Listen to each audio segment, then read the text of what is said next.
Olá, estamos aqui no Papo com Especialista e hoje eu trouxe a Camila Mello para conversar com a gente. A Camila é nutricionista, mora em Silvânia, em Goiás. Ela é pós-graduada em nutrição clínica e também está fazendo a pós-graduação em saúde da mulher e fertilidade. Além disso, a Camila é nutricionista da equipe Casulo Parto Humanizado. E eu não poderia deixar de falar que ela é minha aluna de mentoria.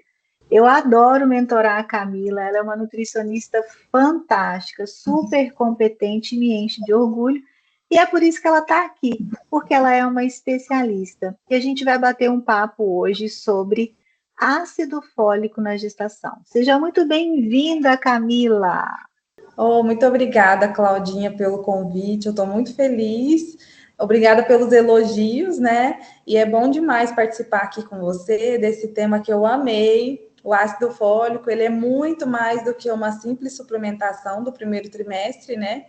Todo mundo sabe da importância dele, né? Da importância do ácido fólico para o fechamento do tubo neural. E para quem não sabe, esse fechamento do tubo neural, esse não fechamento do tubo neural, né, é uma má formação em que o bebê ele pode ter anencefalia, que é a ausência total ou parcial do encéfalo, ou ter espinha bífida, que é quando a coluna não é totalmente fechada ali na parte inferior. Isso é muito grave, né? Merece atenção. E a suplementação do ácido fólico vai atuar ali, diminuindo esses riscos dessa má formação. Mas nós temos muito mais a falar desse nutriente, né? O ácido fólico, ele vai além disso, ele participa também do metabolismo do ferro, né? Junto com outros nutrientes, participa do processo de replicação celular e síntese de DNA. Então, sabendo que a gestação é uma fase de intensa multiplicação celular, a gente não pode deixar de dar esse suporte nutricional, né, e de trazer essas informações para que chegue até as mulheres, né, para que elas sejam munidas de informação e leve essa gestação da melhor forma possível. É verdade. E aí, a gente tem que pensar que muitas vezes essa mulher engravida, ela não sabe que está grávida e o tubo neural já fechou? Sim, isso acontece Misericórdia. muito, porque o fechamento acontece ali na quarta semana de gestação, por volta do 22º, 23º dia. E aí, nesse processo, a gestante, muitas vezes, como você falou, ela não sabe que está gestante ainda, porque só quando atrasa a menstruação que ela vai fazer o teste, né? E aí que ela vai começar a suplementação. Mas é por isso que é importante demais, a gente sempre fala, né, Claudinha, olhar para esse ajuste lá na pré-concepção, né, ter esse preparo. O ideal é que todos esses nutrientes importantes da gestação estejam ajustados antes do positivo, né, para que ela entre nessa gestação com esses níveis adequados, né, para a gente garantir que ocorra o fechamento do tubo neural, né, e que também o bebê se desenvolva bem, super bem em toda a gestação. E uma coisa importante que a gente não pode deixar de falar, Camila, é que existe diferença entre ácido fólico, folato, metilfolato. Muita gente não sabe essa diferença. Explica pra gente aí, qual a diferença entre um e outro? Tá. O ácido fólico é a forma sintética da vitamina B9. Então, foi criada ali em laboratório, é muito usada também, né, nos suplementos, nos alimentos fortificados. O folato é a forma natural, encontrada nos alimentos, né, nos vegetais verdes, nas leguminosas, fígado. E aí, quando a gente consome essa forma do metilfolato, né, que é a forma sintética, o nosso corpo ele vai precisar converter na sua forma ativa, para que então ele seja usado de maneira eficiente, né? E esse processo de conversão, ele vai acontecer ali no fígado pela enzima MTHFR. Só que cerca de 40% dessas mulheres têm mutação genética e problemas nessa conversão. E aí, o ácido fólico, ele não é convertido de maneira eficiente para a sua forma ativa, né? E a gente não consegue transformar esse ácido fólico para o metilfolato, e é um número específico de mulheres que tem essa alteração, né? Isso causa uma certa preocupação na gente, né? E também no acesso a essa suplementação, né? A maioria ela vai ter acesso à suplementação na forma de ácido fólico e talvez não vai ser metabolizada eficientemente, né? Isso. Ou seja, tem alguns suplementos que vêm na forma de ácido fólico. Isso. E aí, essa mulher precisa metabolizar, transformar esse ácido fólico sintético na forma ativa dele, que é o metilfolato, mas para isso ela precisaria de uma enzima, da MTHFR. Porém, 40% das mulheres, é isso? É um número expressivo, né? É expressivo, tem essa variação genética aí. E não consegue fazer isso de forma eficiente. Mas como que a gente vai saber isso? Aí ela teria que fazer um teste genético. Né? E aí é mais vamos dizer assim, é mais um gasto para essa mulher fazer. Para a gente não ter que ficar fazendo teste genético em todo mundo, né? O ideal, então, é a gente já suplementar na forma de metilfolato, porque ela não precisa fazer essa conversão do ácido fólico sintético para o metilfolato. Se a gente pensar na alimentação, esse folato também vai ter que passar para a forma ativa do metilfolato. Se ela tiver essa mutação, ela também vai ter prejuízo nessa transformação para a forma ativa. E aí é onde, mais uma vez, a gente tem uma maior necessidade de ter a suplementação. Com certeza. Se a gente já consegue suplementar nessa forma de metilfolato, a gente já garante que esse corpo vai ter ali à sua disposição, o organismo vai ter à sua disposição na forma que vai ser metabolizada adequadamente, né? Então, sem essa limitação da conversão, ela é diretamente utilizada. E aí, tudo que eu falei no processo de metilação do DNA, para o bom funcionamento celular, né, na prevenção daquelas alterações importantes, a gente vai ter mais segurança sabendo que essa mulher ela está sendo suplementada numa forma ativa, né? Numa forma que vai ser metabolizada adequadamente. O ideal é que seja iniciada a suplementação pelo menos 3 meses antes de tentar engravidar, porque nesse período a gente já tem uma janela ali para garantir que esses níveis, né, estarão adequados para proteger o bebê desde os primeiros dias da gestação. Né, quando o tubo neural ele está ali sendo formado, como a gente falou, né? E esse suporte feito de forma antecipada, ele também ajuda a reduzir riscos, inclusive de complicações durante a gestação, né? Por exemplo, a pré-eclâmpsia, que a gente tanto fala, né? Porque o folato, ele junto com outra sinergia, com a sinergia de outros nutrientes, ele contribui na formação e no funcionamento saudável da placenta. E a gente sabe que uma boa placentação, ela vai refletir em uma boa gestação. A gente sempre fala isso, né, Claudinha, nas nossas conversas, que uma boa placentação, a gente já diminui riscos de complicações durante a gestação. E aí a gente já garante que esse bebê ainda vai receber o oxigênio, né, os nutrientes adequados para o seu desenvolvimento. Então, essa suplementação feita de forma antecipada, ela seria a melhor opção, porque aí a gente já sabe que essa mulher ela vai entrar ali na gestação com esses estoques desses nutrientes importantes, já nos níveis adequados, né? Para não ter o risco das deficiências e das complicações do que a gente falou já. E aí a gente tem uma questão. Ainda, né, alguns profissionais acreditam que o metilfolato ele deva ser tomado somente no primeiro trimestre e que depois disso para o metilfolato e segue a gestação, segue a lactação, sem tomar essa vitamina. A gente já sabe que isso já caiu por terra. Nós temos N artigos hoje falando que não é verdade? Que precisa continuar tomando o metilfolato. Tá, mas até quando? Com certeza ele deve ser continuado, né, ao longo de toda a gestação, não só no primeiro trimestre, mas nos trimestres seguintes, né, segundo e terceiro trimestre, porque o folato ele continua sendo muito importante, ele vai ajudar ali no desenvolvimento celular, no crescimento saudável do bebê, né? E ele também previne a anemia na mãe, no bebê. Então, Claudinha, aquela frase assim que eu até ouço às vezes no consultório, já ouvi, que fala assim, ah, não, mas vai falta para a mãe, mas não falta para o bebê, porque ele vai sugar ali de algum lugar da mãe.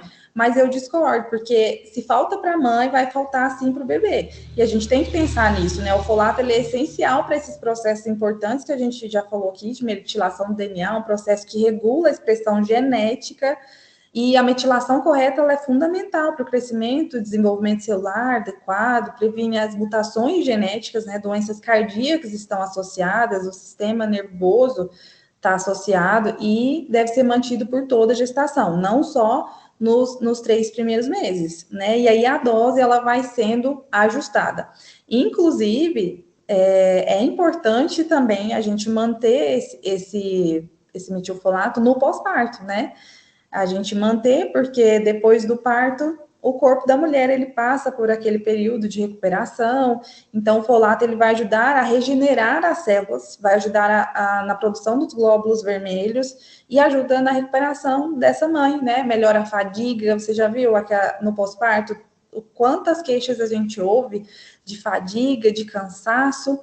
Então, às vezes está associada já a essa deficiência, não só do folato, né, mas de outros nutrientes.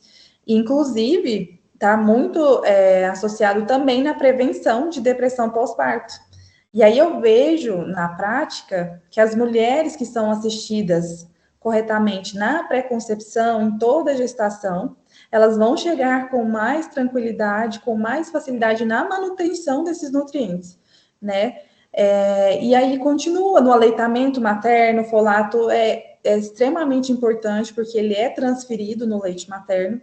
E aí a gente faz a manutenção da saúde desse bebê, porque além da gente cuidar e suplementar na gestação, a gente vai ter uma manutenção no pós-parto também, né? A gente não pode esquecer e simplesmente vida que segue para a gestante, para o bebê dela. A gente tem que dar esse suporte, né? Ainda mais quando existe a alimentação ali, a amamentação exclusiva, né? Do leite materno.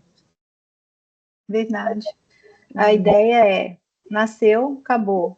Isso. Não, de jeito nenhum. Não tem que parar. E é bem comum elas perguntarem, né? Uhum. Eu continuo tomando a suplementação no pós-parto, o que eu faço? Né? Bom, dose do metilfolato. É claro que a gente sabe que toda suplementação é feita de forma individualizada, né? Sim.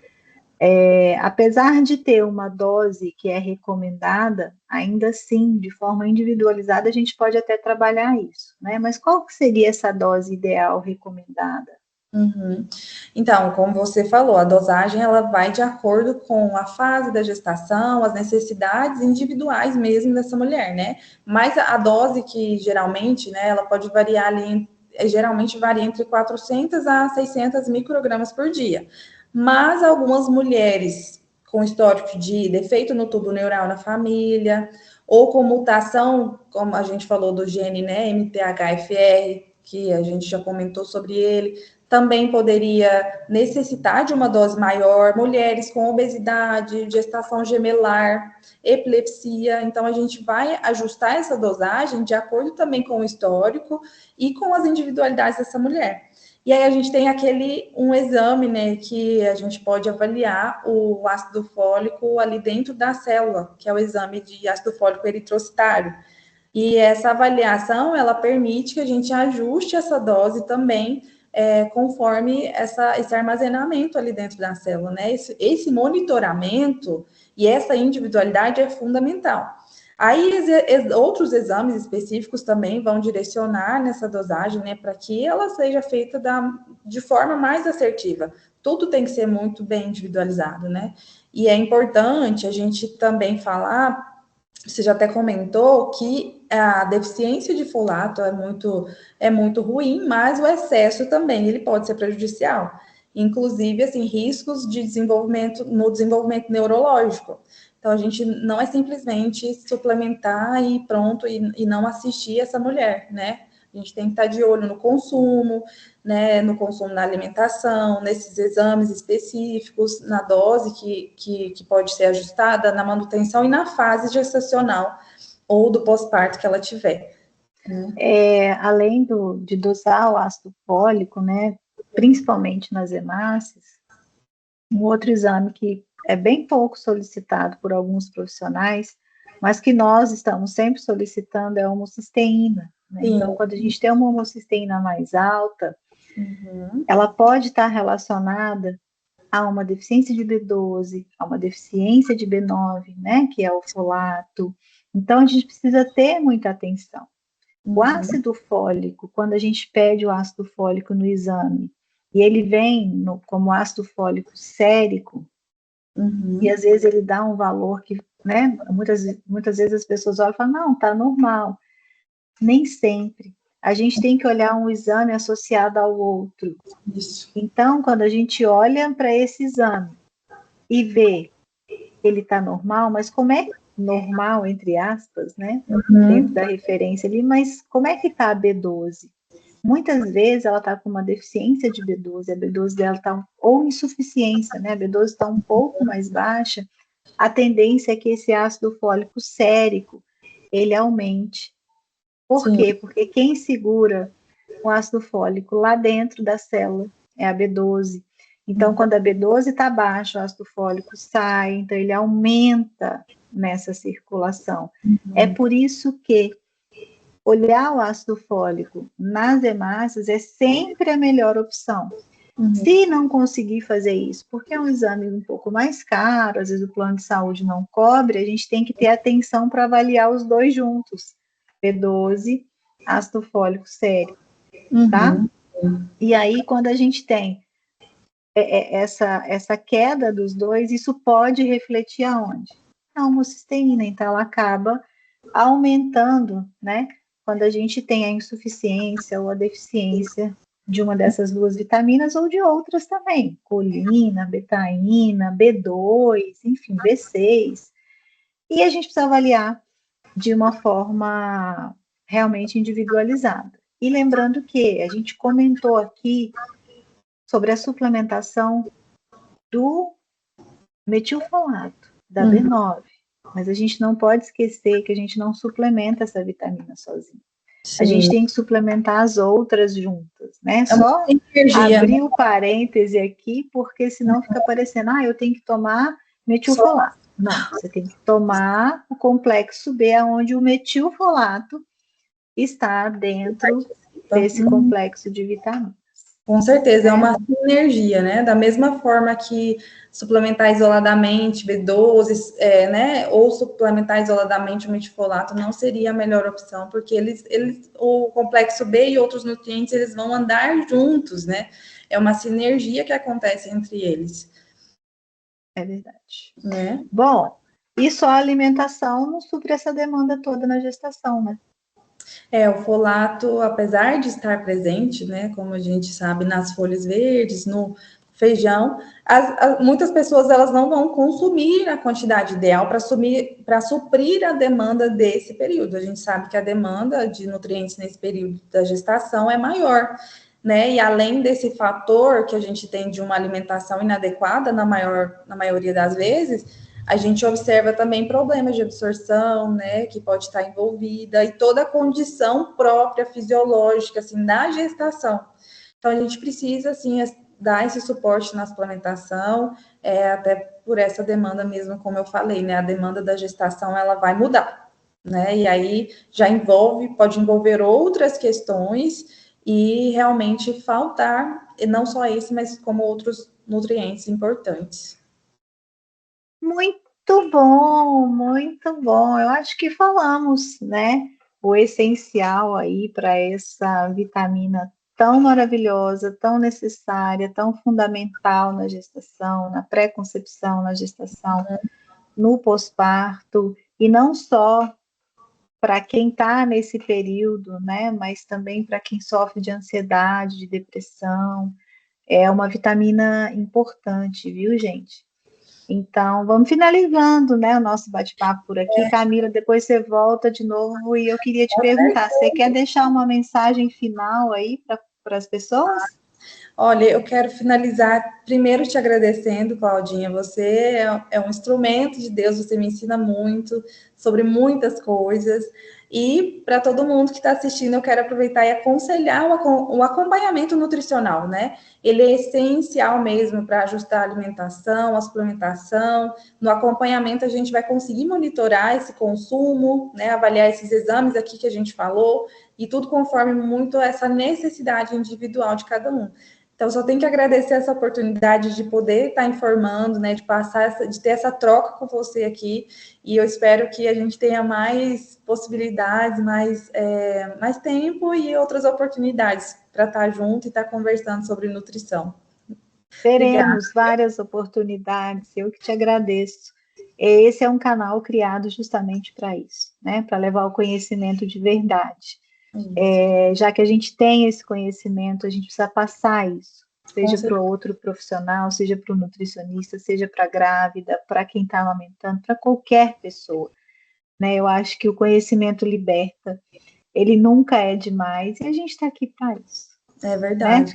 Né? Vou deixar aqui o @ da Camila, segue ela lá no Instagram, vou deixar o contato também. Se quiser fazer uma consulta com essa Nutri maravilhosa, o contato vai estar aí para vocês. Camila, obrigada, meu anjo. Um beijo. Fica com Deus.